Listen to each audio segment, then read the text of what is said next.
SD Negeri 03 Desa Tanjung Muda, Kota Sungai Penuh terendam banjir.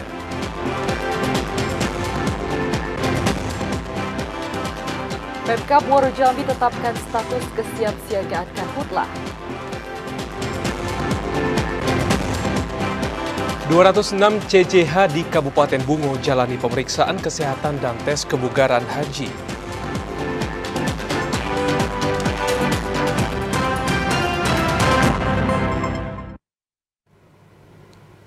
Assalamualaikum warahmatullahi wabarakatuh. Terima kasih saudara Anda masih setia menyaksikan Jambi hari ini, edisi Sabtu 18 Mei 2024. Dan selain 3 topik utama tadi, redaksi kami juga telah menyiapkan sejumlah informasi penting dan menarik lainnya untuk Anda. Bersama saya Dapot Silalahi. Dan saya Omil Hayadi, inilah Jambi hari ini selengkapnya.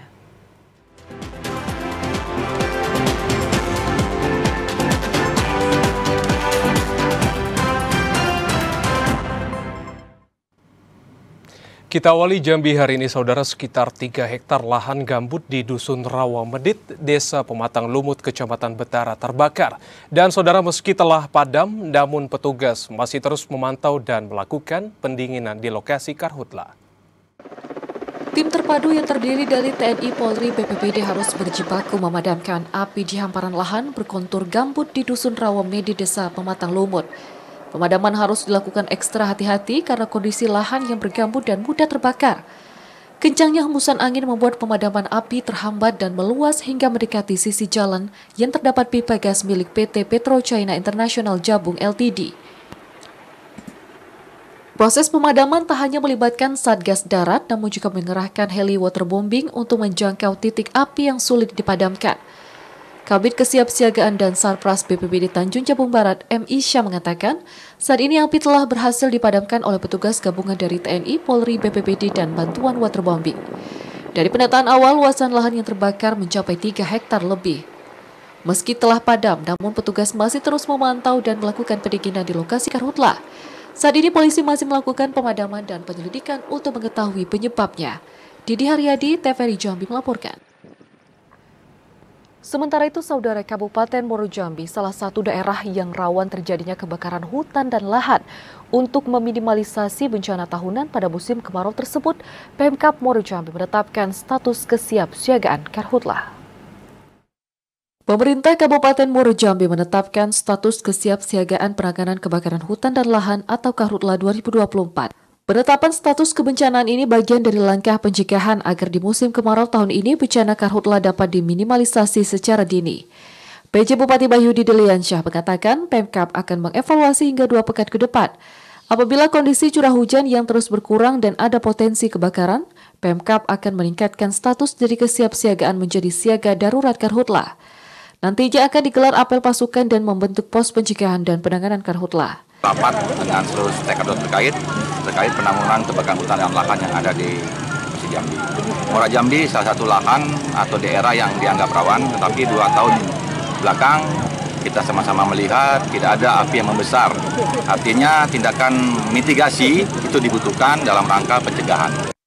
Berdasarkan catatan Badan Penanggulangan Bencana Daerah Muaro Jambi, selama peralihan musim dari hujan ke musim kemarau, tercatat ada 2 titik kebakaran lahan, yakni di Kecamatan Jaluko dan Kumpe.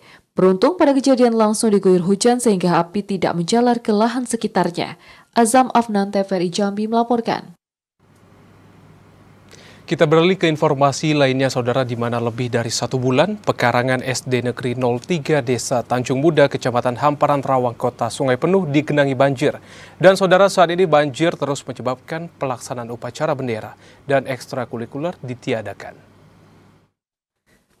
Tak hanya menggenangi pemukiman warga, banjir yang terjadi di Desa Tanjung Muda, Kecamatan Hamparan Rawang, Kota Sungai Penuh juga menggenangi sekolah. Salah satu sekolah yang digenangi banjir yakni SD Negeri 03 Desa Tanjung Muda.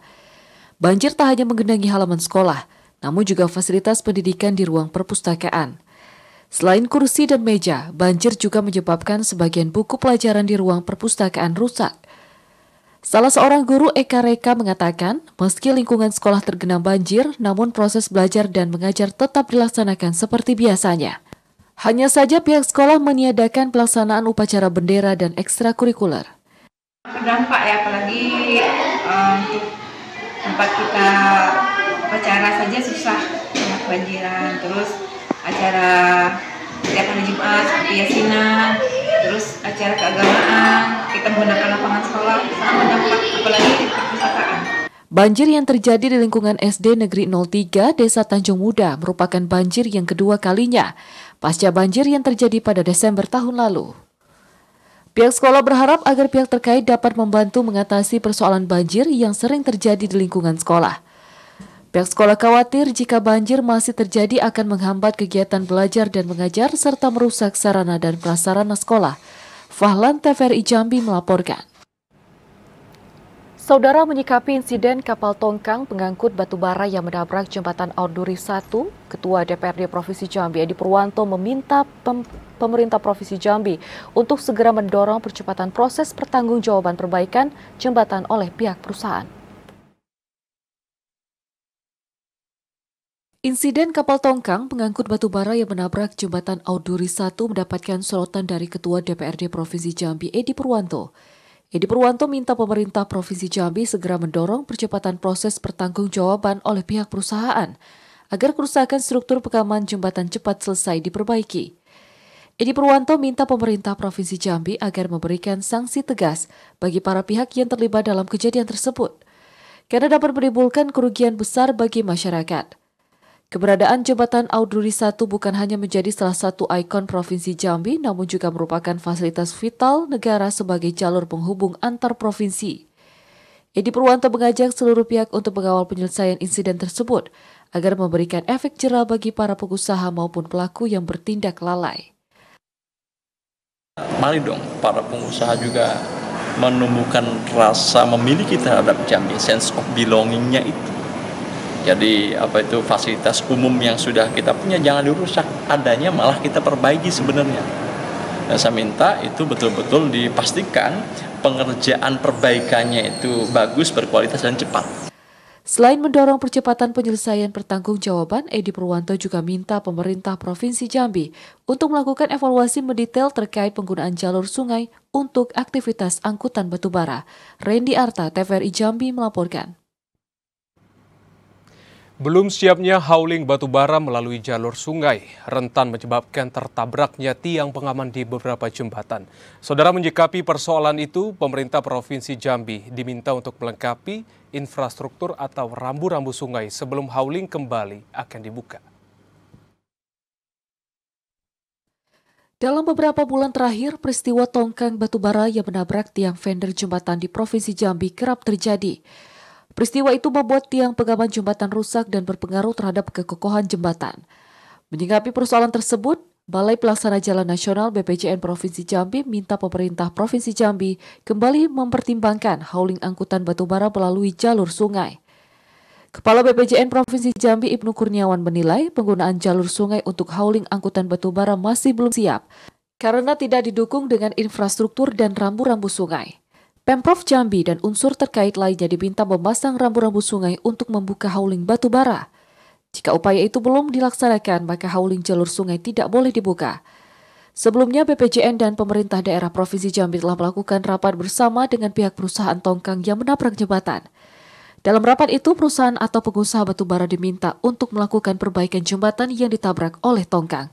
Joko, TVRI Jambi melaporkan. Bawaslu Kabupaten Sarolangun awasi mahar politik penjaringan bakal calon kepala daerah. Informasi selengkapnya akan kami hadirkan usai jeda, tetaplah bersama kami.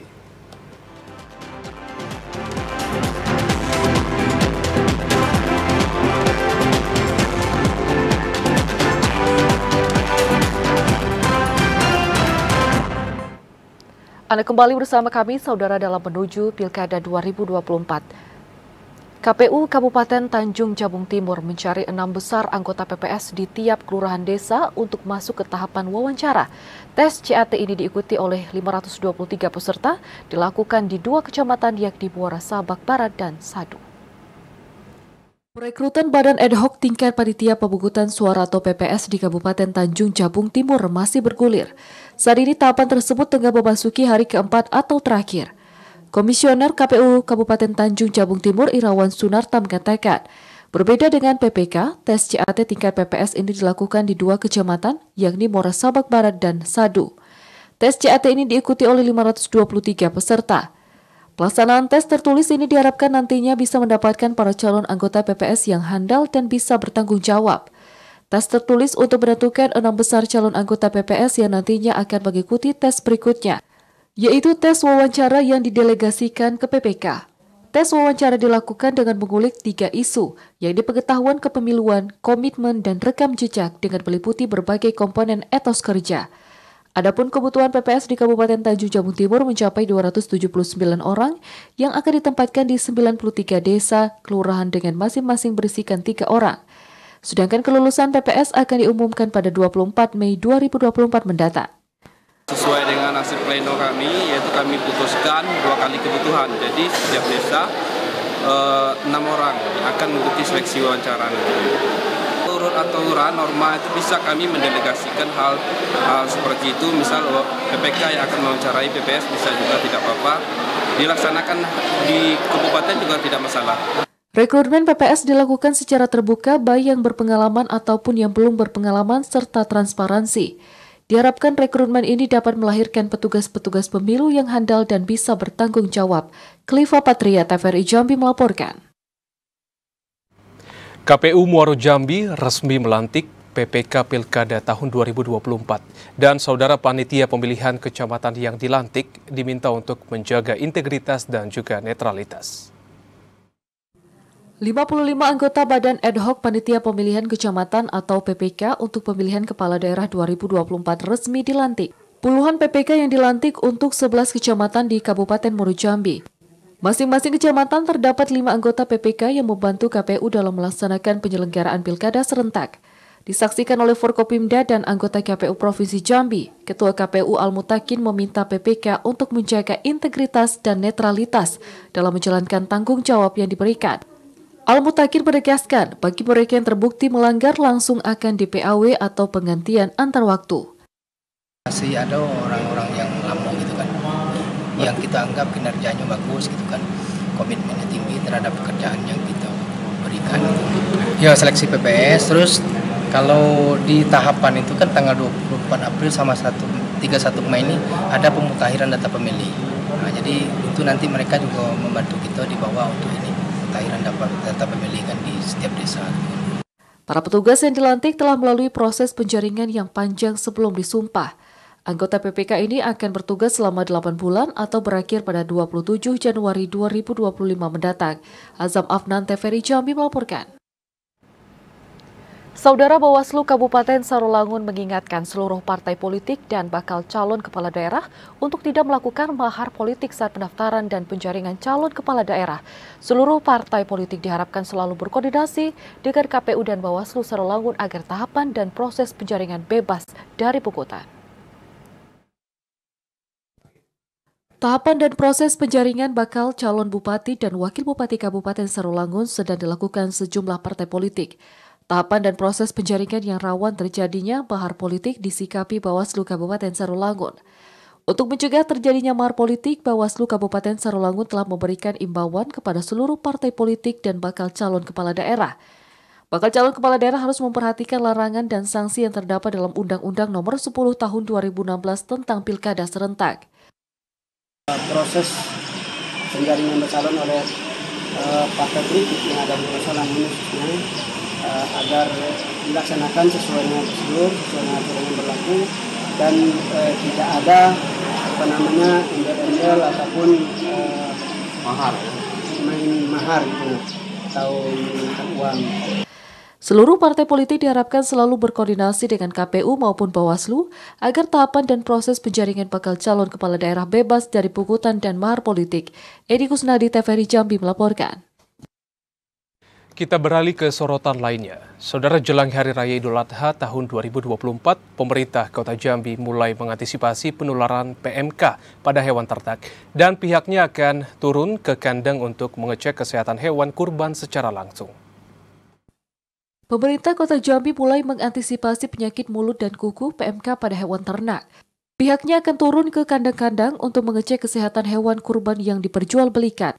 Kepala Dinas Peternakan dan Pertanian Kota Jambi, Efridal Asri mengatakan pihaknya masih membentuk tim antisipasi penularan PMK Hal ini untuk menciptakan hewan kurban yang sehat dan layak konsumsi untuk masyarakat. Pihaknya juga menggandeng akademisi dari Fakultas Peternakan Universitas Jambi untuk mengecek kesehatan hewan. Jika ditemukan hewan kurban yang sakit akan langsung diobati agar tidak tertular PMK. Dia akan turun ke lapangan menginventarisir semua pedagang-pedagang ataupun peternak-peternak jumlah sapi yang nanti akan kita dapatkan berapa kisaran sapi yang akan kita korbankan untuk di Kota Jambi. Selain itu, pihaknya juga akan mengawasi arus lalu lintas hewan kurban yang masuk ke Kota Jambi. Pasalnya banyak pedagang yang mendatangkan hewan kurban dari luar Provinsi Jambi. Joko, TVRI Jambi melaporkan. Saudara, jelang Idul Adha 1445 Hijriah, harga sejumlah kebutuhan pokok di sejumlah pasar tradisional dalam Kabupaten Tebo masih tinggi. Naiknya harga bahan pokok itu disebabkan minimnya pasokan dari para pemasok. Dan untuk mengetahui informasi selengkapnya, saudara, kita telah terhubung dengan kontributor TVRI Jambi, ada Intizam di sana. Halo Intizam, selamat sore. Halo Umil, selamat sore. Iya, Intizam, seperti apa bahan pokok yang mengalami kenaikan di pasar tradisional di Kabupaten Tebo? Ya, baik, terima kasih Umil. Baik, terima kasih TVRI Jambi, jelang Hari Raya Idul Adha 1445 Hijriah, pantauan harga di pasar tradisional Kabupaten Tebo, tepatnya di Pasar Tanjung Bungur, Kecamatan Tebo Tengah, masih terpantau belum juga stabil. Data dari Dinas Perindak Kabupaten Tebo, pada hari ini tanggal 18 Mei 2024, beberapa harga kebutuhan pokok masih terbilang tinggi, seperti harga cabai merah yang saat ini mencapai harga Rp53.000 per kilogramnya. Selain itu juga ada harga cabai rawit merah juga tinggi hingga mencapai harga Rp60.000 per kilogramnya. Harga cabai rawit hijau juga tinggi mencapai angka Rp46.000 per kilogramnya. Sedangkan untuk harga bawang merah dan bawang putih juga terbilang cukup tinggi, sama-sama di angka Rp40.000 per kilogramnya. Sedangkan untuk kebutuhan bahan pokok lainnya, seperti beras, minyak goreng, maupun sayur mayur, masih terbilang stabil jelang Hari Raya Idul Adha 1445 Hijriah ini. Selain itu juga ada harga ayam potong di Pasar Tanjung Bungur juga masih tinggi. Saat ini harga ayam potong di Pasar Tanjung Bungur mencapai angka Rp40.000 per kilogramnya. Tingginya beberapa harga di Pasar Tanjung Bungur ini disebabkan minimnya stok yang didapatkan oleh sejumlah pedagang di pasar tersebut. Karena beberapa petani mengalami gagal panen akibat curah hujan yang cukup tinggi beberapa minggu terakhir. Ya, amin. Iya, Intizam, dari harga kebutuhan pokok yang Anda sebutkan tadi, apakah mempengaruhi daya beli dari masyarakat di Kabupaten Tebo, Intizam? Ya, Amil. Memang tingginya harga kebutuhan pokok jelang Idul Adha ini cukup berpengaruh dengan daya beli masyarakat di Kabupaten Tebo. Salah satunya di pasar tradisional Tanjung Bungur jelang Hari Raya Idul Adha ini, para pedagang mengaku mengalami sepi pembeli. Selain itu, para pedagang juga menduga penyebab lain dari sepinya pembeli jelang Hari Raya Idul Adha ini, selain dari tingginya harga bahan pokok, juga faktor lain, yaitu faktor ekonomi yang saat ini belum juga stabil di Kabupaten Tebo. Selain itu juga Kabupaten Tebo juga sudah mengantisipasi kenaikan harga ini tidak terlalu lama menjelang Hari Raya Idul Adha, dan ke depan pemerintah Kabupaten Tebo juga akan melakukan rapat koordinasi bersama Bupati Tebo agar harga kebutuhan pokok ini tetap stabil jelang Hari Raya, terutama seperti harga cabai merah, cabai rawit, bawang merah, maupun beberapa harga kebutuhan lainnya. Ya, Amin. Ya, baik Intizam, apakah ada upaya dari pemerintah setempat untuk melakukan operasi pasar seperti itu agar dapat menstabilkan harga kebutuhan pokok di pasar tradisional? Ya, untuk operasi pasar memang beberapa hari ke depan memang belum ada informasi dari Dinas Perindak Kabupaten Tebo terkait apakah akan melakukan operasi pasar untuk menekan harga di Kabupaten Tebo ini. Yang jelas pemerintah Kabupaten Tebo dalam waktu dekat ini akan melakukan rapat koordinasi terkait untuk menstabilkan beberapa harga kebutuhan pokok dan juga untuk mencukupi stok kebutuhan pokok di pasar Tanjung Bungur Kabupaten Tebo. Ya, baik Intizam, atas informasi yang diberikan, sejumlah harga kebutuhan pokok di pasar tradisional Kabupaten Tebo mengalami kenaikan jelang Hari Raya Idul Adha. Dan selamat bertugas kembali Intizam. Saudara, usai jeda kami akan kembali dengan sejumlah informasi penting dan menarik lainnya. Di antaranya seorang warga Kota Jambi yang merupakan mantan anak jalanan membina 40 mantan anak jalanan lainnya. Informasinya sesaat lagi.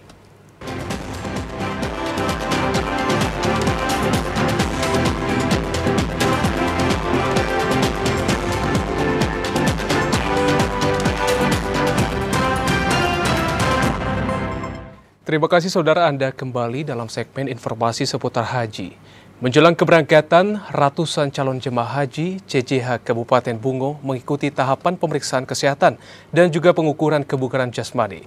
Dan saudara, pemeriksaan kesehatan kebugaran itu merupakan tes yang wajib diikuti oleh seluruh CJH sebelum nantinya akan melaksanakan keberangkatan ke Tanah Suci.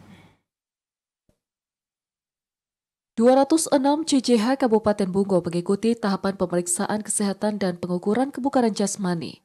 Kegiatan yang digelar di lapangan Gorkondi Muara Bungo itu digelar oleh Dinas Kesehatan Kabupaten Bungo. Tes kebugaran yang dilaksanakan merupakan tes kebugaran tingkat kabupaten, karena sebelumnya telah dilaksanakan tes kebugaran di tingkat kecamatan, tepatnya di setiap puskesmas.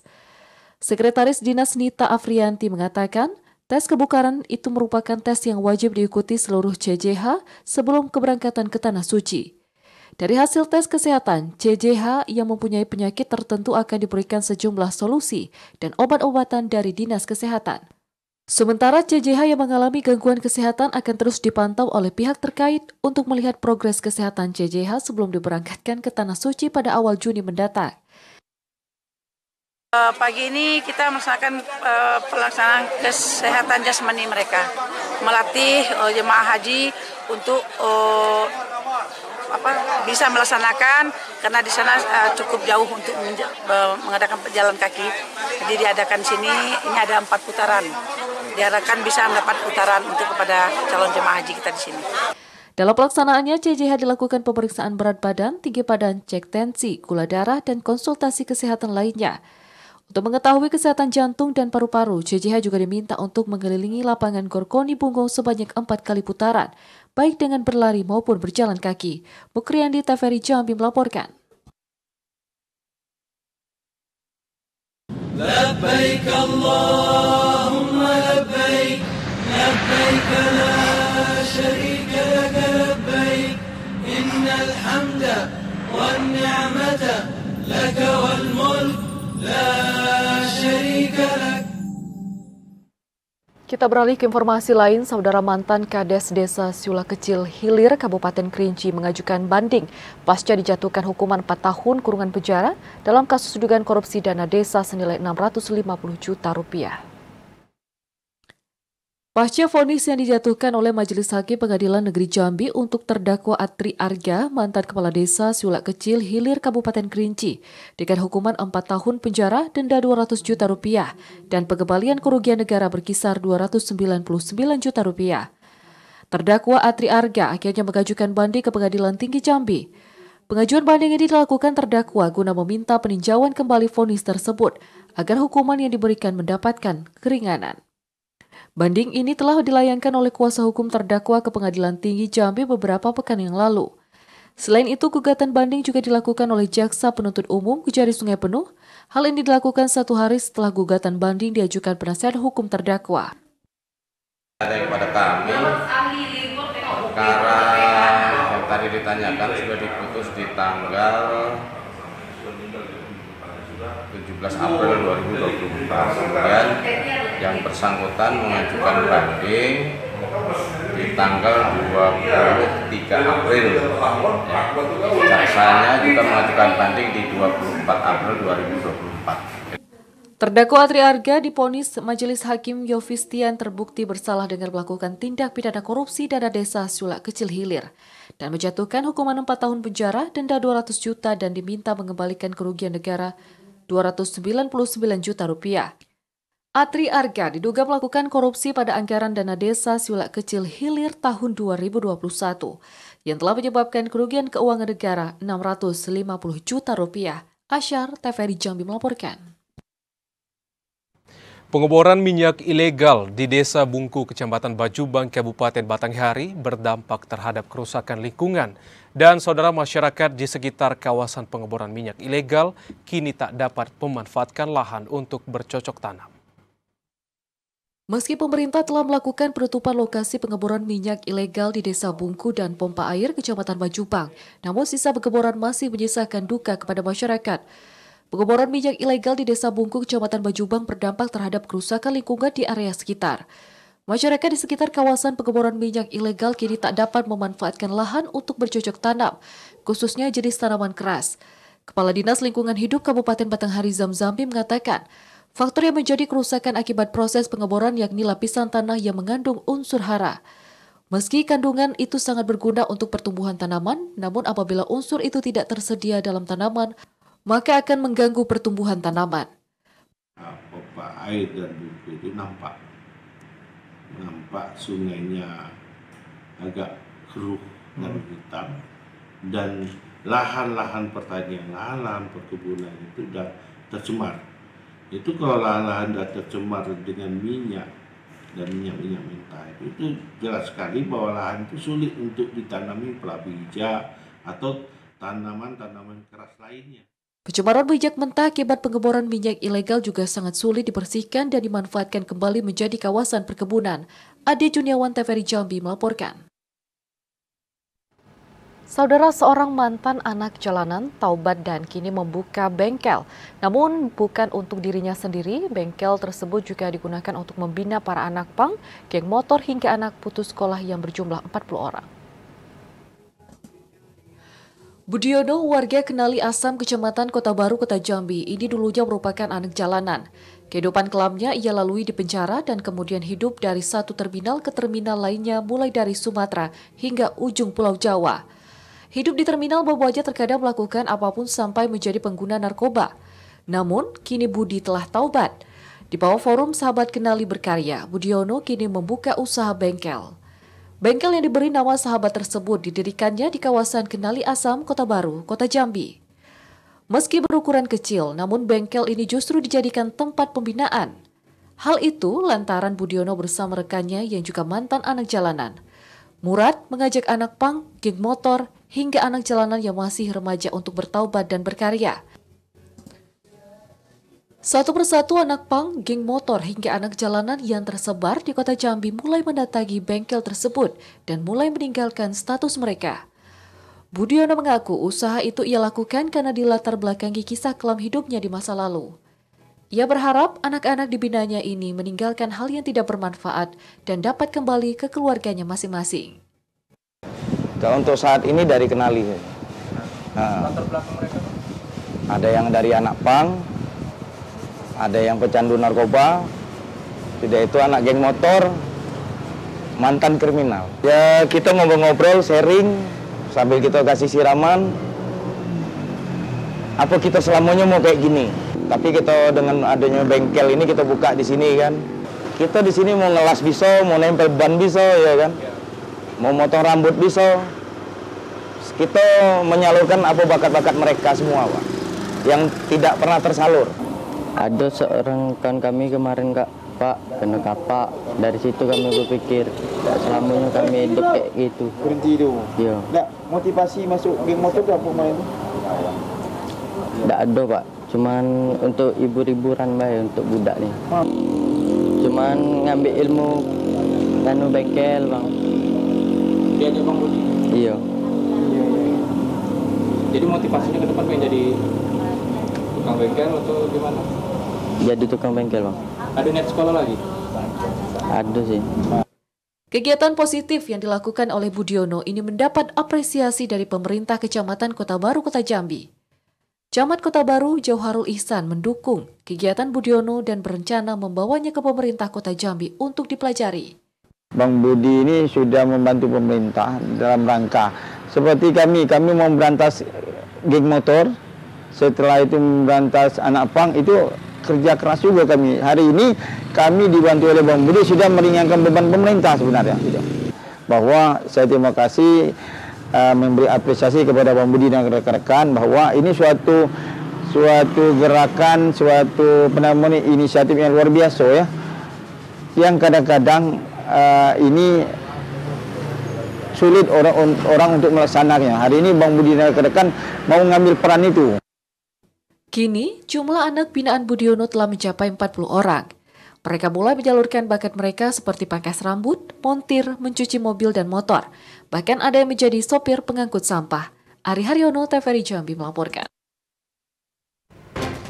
Saudara DPRD Provinsi Jambi setujui LKPJ Gubernur Jambi tahun 2023 dan Ranperda Perubahan RPJMD. Informasi selengkapnya akan kami dengarkan usai jeda. Saudara tetaplah bersama kami di Jambi hari ini.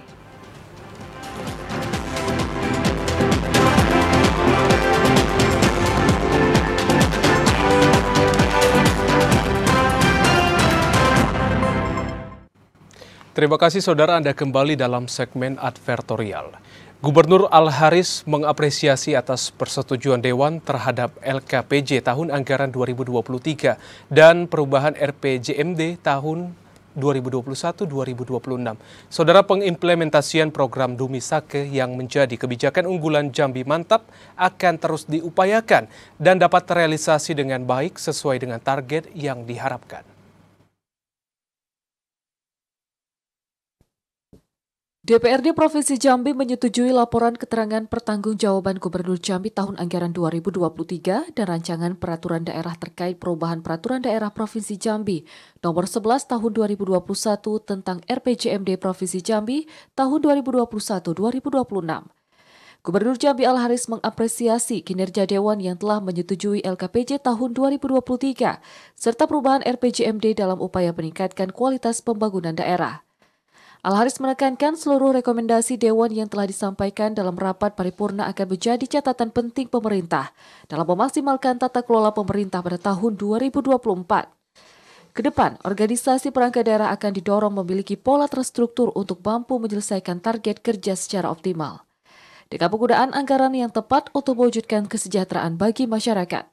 Pengimplementasian program Dumisake yang menjadi kebijakan unggulan Jambi Mantap akan terus diupayakan dapat terrealisasi dengan baik sesuai target yang diharapkan.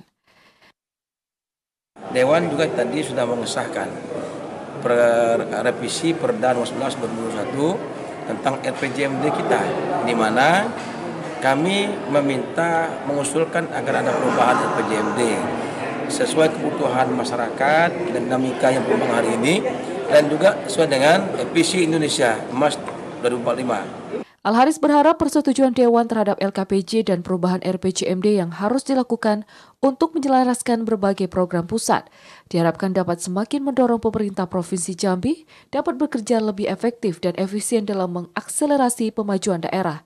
Randy Arta, TVRI Jambi melaporkan. Wakil Gubernur Jambi Abdullah Sani resmi membuka Sekolah Lapangan Iklim Operasional tahun 2024. SLI operasional ini, saudara, menjadi upaya strategis dalam meningkatkan kualitas ketahanan pangan daerah.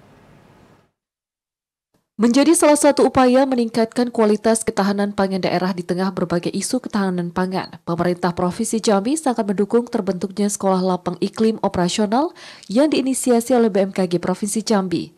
Hadirnya SLI operasional menjadi upaya strategis dalam meningkatkan pengetahuan dan keterampilan para petani untuk beradaptasi dengan perubahan iklim maupun lingkungan yang menjadi persoalan mendesak belakangan ini. Hal itu dikatakan Wakil Gubernur Jambi Abdullah Sani saat membuka SLI operasional tahun 2024 di Desa Selat, Kecamatan Pemayung, Kabupaten Batanghari. Langkah adaptif dalam menyikapi perubahan iklim melalui peningkatan kepedulian dan pemahaman petani maupun penyuluh pertanian ditargetkan mampu membentuk strategi pola tanam yang tepat di tengah kondisi iklim yang terjadi saat ini. Mitigasi terhadap risiko dampak cuaca harus dilakukan agar tidak berdampak pada penurunan hasil panen yang dapat mengakibatkan kurangnya ketersediaan dan melonjaknya harga pangan. Elaborasi dalam menjaga ketersediaan pangan sangat membutuhkan dukungan seluruh pihak agar memberikan manfaat yang lebih maksimal. Bahwa pada pagi hari ini secara resmi membuka SLI Sekolah Lapang Iklim yang mudah-mudahan ini akan sangat berarti bagi petani kita semuanya. Kita tahu bahwa yang disampaikan beliau dan sama-sama kita tahu bahwa iklim kita ini sudah tidak menentu. Tapi saya ingatkan kita tidak perlu mencari kambing hitam siapa pejabatnya. Tugas kita adalah menyikapi terhadap persoalan-persoalan terhadap keadaan iklim yang ada. Membangun pengetahuan dan pemahaman dalam menyikapi perubahan iklim sangat diharapkan dapat berkontribusi positif pada peningkatan kualitas sektor pertanian daerah. Randy Arta, TVRI Jambi melaporkan. Bupati Masuri menghadiri pembukaan MTQ ke-9 tahun 2024 tingkat Kecamatan Batin 3 Babeko. Dan saudara, kegiatan yang digelar di setiap kecamatan itu diikuti 6 dusun dengan jumlah 185 peserta dan juga 18 ofisial. Pemerintah Kabupaten Bungo kembali menggelar MTQ tingkat kecamatan tahun 2024. Kali ini pelaksanaan MTQ digelar di Dusun Babeko, Kecamatan Batin 3 Babeko, Kabupaten Bungo. Pelaksanaan MTQ ke-9 tingkat Kecamatan Batin 3 Babeko itu dibuka oleh Bupati Bungo Masyuri. Dalam sambutannya, Masyuri mengapresiasi pelaksanaan MTQ yang digelar di Dusun Babeko, Kecamatan Batin 3 Babeko. Selain antusias masyarakat yang memadati arena MTQ, antusias juga terlihat di raut wajah para peserta. Masyuri mengatakan pelaksanaan MTQ tingkat kecamatan ini merupakan agenda rutin yang digelar Pemkab Bungo setiap tahunnya. Selain untuk meningkatkan pengetahuan dan pemahaman seni baca Al-Quran kepada generasi muda, MTQ tingkat kabupaten juga dilaksanakan untuk mencari bibit-bibit qori dan qoriah muda yang akan mewakili Kabupaten Bungo pada perhelatan MTQ tingkat Provinsi Jambi. Kegiatan ini sangat strategis sekali karena di sini bisa membentuk karakter anak-anak kita, karakter generasi muda kita. Mereka sebelum bertanding di sini, mereka telah terseleksi tingkat dusun, musobako tingkat dusun, bahkan musobako tingkat RT atau tingkat kampung. MTQ tingkat Kecamatan Batin 3 Babeko ini diikuti 6 dusun dengan jumlah 185 peserta dan 18 ofisial. Selain tilawatil Quran, MTQ ini juga memperlombakan 12 cabang perlombaan, di antaranya Syarhil Quran, Fahmil Quran, Hafznin Quran, dan Tartil Quran. Mukriandi, TVRI Jambi melaporkan. Saudara Bupati Tanjung Jabung Barat Anwar Sadat melantik dan menyerahkan SK pengangkatan kepada 1467 P3K formasi tahun 2023. Anwar Sadat meminta P3K yang baru dilantik untuk bekerja secara profesional dan berintegritas sebagai abdi masyarakat. 1467 P3K lingkup Pemkab Tanjung Jabung Barat formasi tahun 2023 resmi menerima SK pengangkatan. Penyerahan SK diberikan langsung oleh Bupati Tanjung Jabung Barat Anwar Sadat. Dalam sambutannya, Anwar Sadat mengatakan sebagai bagian dari ASN, P3K harus menunjukkan kinerjanya dalam membantu Pemkab Tanjung Barat dalam melayani kepentingan masyarakat. Selain harus profesional, P3K juga harus memiliki integritas dalam menjalankan tugas sebagai abdi masyarakat. Penerimaan P3K formasi tahun 2023 menjadi salah satu komitmen Pemkab Tanjung Jabung Barat untuk memberikan kesejahteraan bagi masyarakat, khususnya tenaga honorer. Dari seluruh kabupaten kota di Provinsi Jambi, Kabupaten Tanjung Jabung Barat menjadi kabupaten terbanyak yang melakukan penerimaan P3K pada tahun 2023. Pertama-tama kami mengucapkan selamat kepada P3K Kabupaten Tanjung Jabung Barat yang terdiri dari pendidikan, kesehatan, dan tenaga karyawan, ya, tenaga teknis yang ada di OPD. Hari ini kurang lebih 1467 yang kita berikan SK P3K-nya. Mudah-mudahan ini sekaligus juga dapat mengurangi angka pengangguran di Kabupaten Tanjung Jabung Barat. Kemudian yang kedua juga dapat meningkatkan kesejahteraan masyarakat Kabupaten Tanjung Jabung Barat. Kepala BKPSDM Tanjung Jabung Barat, Saldi, mengatakan, P3K yang baru dilantik harus cepat beradaptasi dengan lingkungan kerja. Menjadi P3K merupakan amanah yang harus dilaksanakan dengan penuh rasa tanggung jawab sesuai dengan fakta integritas yang telah ditandatangani. Pesan saya kepada P3K yang baru dilantik agar menyesuaikan diri, pahami tupoksi sesuai dengan tupoksi kita masing-masing. Kan beda unit kerja, beda tupoksi, harus menyesuaikan adaptasi dengan lingkungan, segera melapor kepada P3K. Saldi berharap seluruh P3K formasi tahun 2023 dapat terus berupaya meningkatkan kompetensi diri untuk memberikan terobosan yang inovatif dan efektif dalam pelaksanaan pembangunan. Didi Haryadi, TVRI Jambi melaporkan. Dan saudara, informasi tadi sekaligus menutup perjumpaan kita di Jambi hari ini. Terima kasih atas perhatian dan kebersamaan Anda. Saya Dapot Silalahi. Dan saya Omil Hayadi bersama kerabat kerja yang bertugas pamit undur diri. Wassalamualaikum warahmatullahi wabarakatuh dan sampai jumpa.